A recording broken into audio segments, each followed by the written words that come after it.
Hello friends, my name is Carlos Rios. I am the founder of Pixels to Music. I am here to help you become a successful, highly skilled, and knowledgeable video game composer.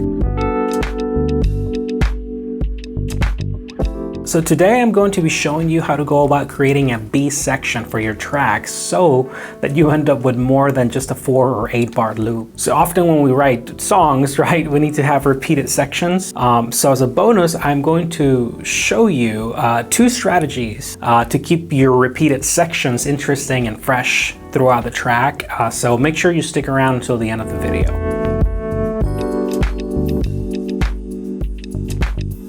So the fundamental principle at play here is this. You need to make sure that there is a balance of contrast and familiarity between your sections, right? The last thing that you want to do is to write a B section that sounds like it is part of an entirely different song. The second last thing you would want is for your B section to sound almost exactly the same as your A section.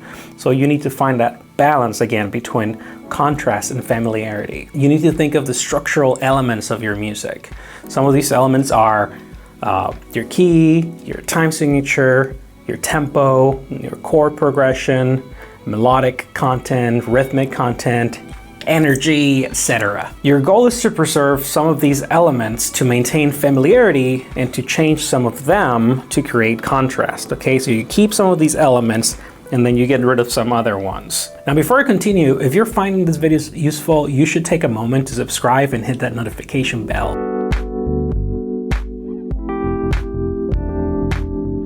Alrighty, so we're gonna compose a B section, but to compose a B section, we need to have an A section first. So this is an A section that I composed for a track.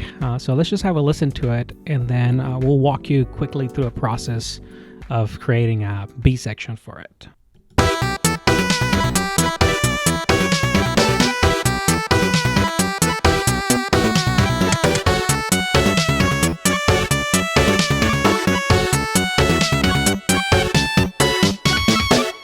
So as I said before, the goal here when creating a B section is to preserve, to keep some of the elements from the A section and then to change some of them on the B section.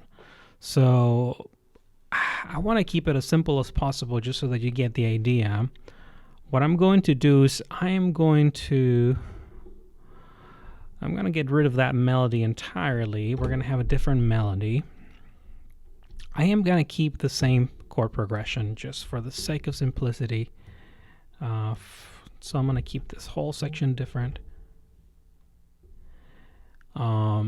And then I'm going to keep some of the drum elements, and then we're going to completely change some other elements. So this is what we have now. This is just a little bit from the previous section.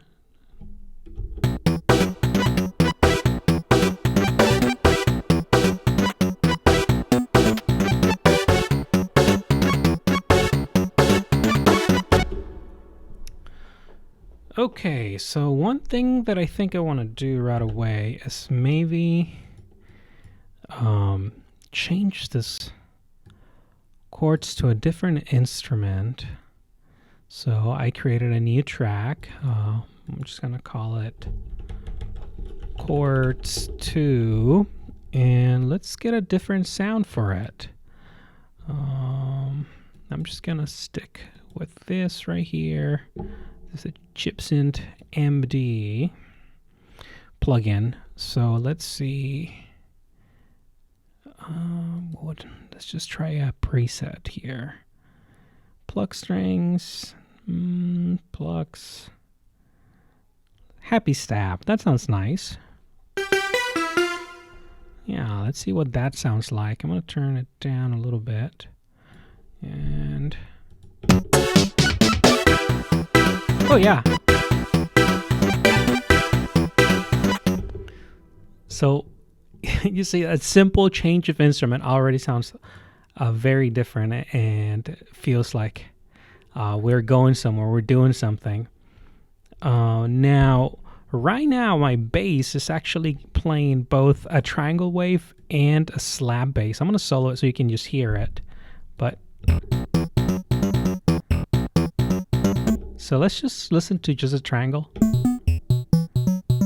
That's a triangle. And the slap bass by itself. I don't even know that's a slap bass. It sounds a little slappy. Not that slappy though. Let's listen to the triangle. So what I want to do then, I'm going to keep the bass. Yeah, I'm going to keep it exactly as it is.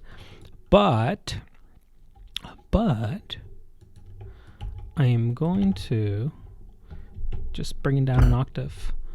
And I'm gonna move this so that I only hear the triangle. I don't want to hear the slap bass. I just want to hear the triangle wave, which is just this magical 8-bit 2 plugin. So let's listen to that by itself.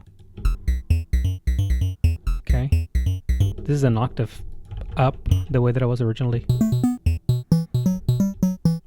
then an octave down. I think it sounds better, a little bit more beefy. For the drums, let's see what we got. What else we got here? Oof.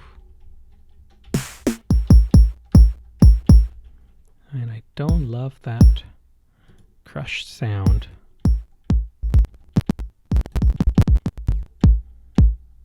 I like this kick like that. All right, let's listen to this section. I'm going to record just that kick right there. Well, here we go.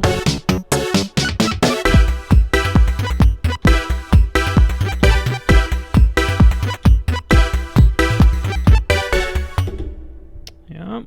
Now I'm just going to select everything here, hit Q to quantize it. And I'm going to repeat this here. But this time, yeah, I'm going to bring a there we go, a little snare there. Let's see, just on the 3 of every one. So let's see what that sounds like.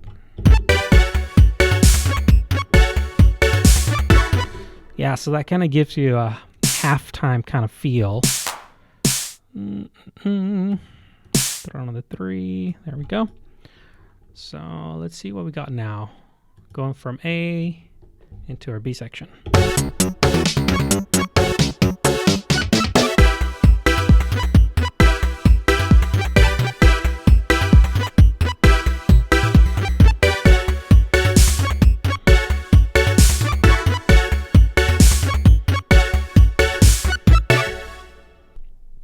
What I want to do now is have a new melody. I don't want this same sound. I don't want this same sound. So I'm going to change it to still the same plugin. Just going to choose a different width to that pulse wave. Yeah. See, that just simple little change like that should be enough. Let's see. I'm just going to jam with it a little bit.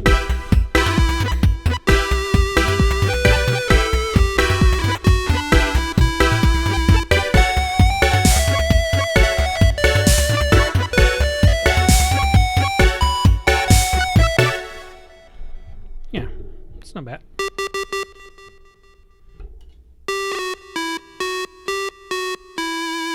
Yeah, I like that the idea.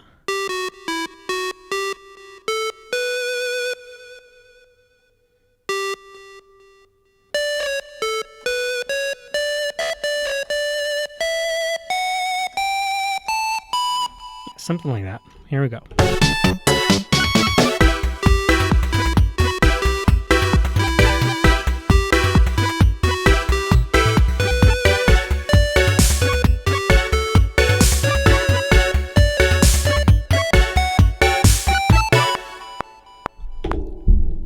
Sure, let's not think too hard about this right now. Then one thing I like to do with these little melodies is just to add little extra notes to give the whole thing a little bit of flavor and movement. So I improvise a melody that I think is decent, and then I like to go in and just spice it up a little bit. So let's see, got that note here, let's add this note there. So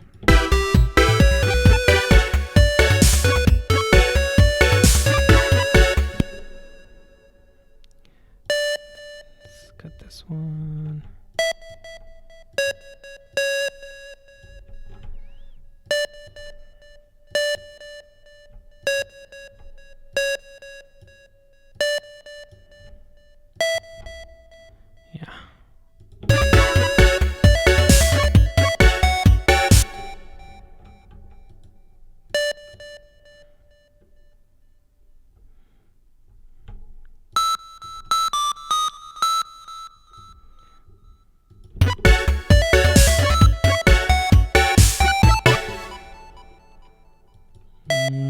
Then let's sneak up to this note from down here.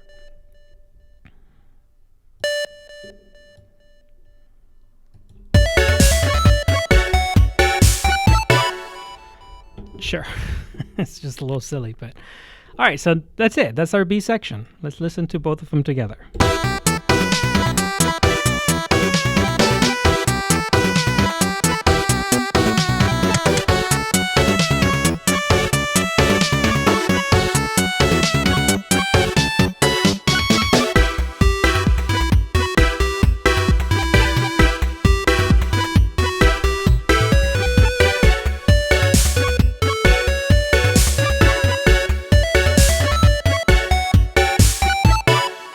Okay, so I'm about to tell you my 2 strategies for keeping repeating sections interesting and unique. But before I do that, let me tell you about another piece of content that I put together to help you in your journey to become a successful video game composer. It is my guide containing 4 strategies for generating fresh and unique chord progressions. So if, like me, you refuse to use MIDI packs, then you might want to give this a try and see what you think. If you're interested, follow the link in the description.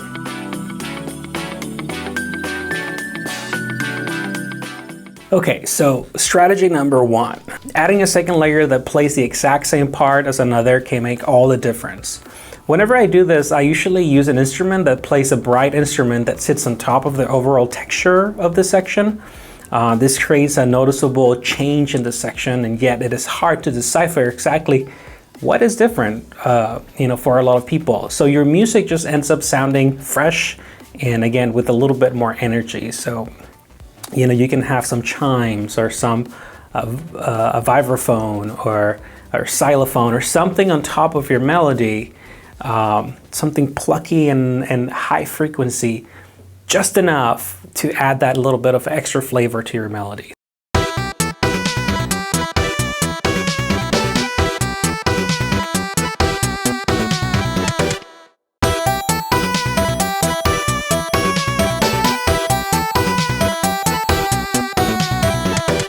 The second strategy, okay, is to arpeggiate chords or just slightly change the rhythm. If your music mostly features chords that are being played in block form, or like a guitar strum, whenever there are repeated sections, is a great opportunity to introduce a change in rhythm or maybe even arpeggiating a chord.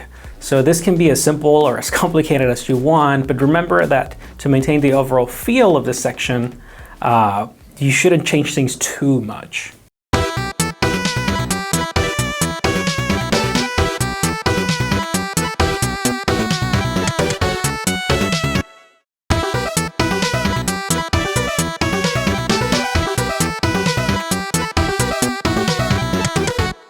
Okay, there's actually a third strategy, which is just to combine 1 and 2.